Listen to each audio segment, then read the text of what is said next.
الحمد للہ رب العالمین والصلاة والسلام علی سید المرسلین اما بعد۔ ایک بھائی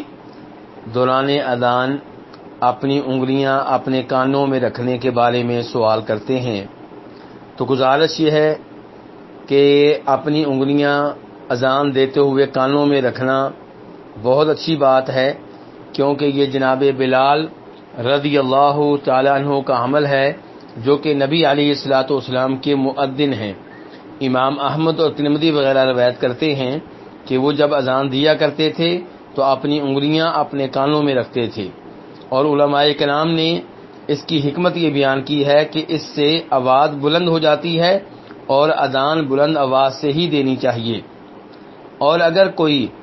اپنے کانوں میں انگلیاں نہیں رکھتا تو امید ہے کہ اس میں بھی کوئی حرج نہیں ہوگا،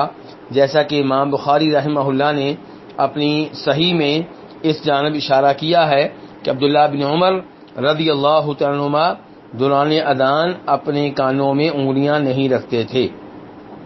لیکن بہرحال رکھنا ہی بہتر ہے، کیونکہ یہ نبی علیہ الصلوۃ والسلام کی تقریری سنت ہے۔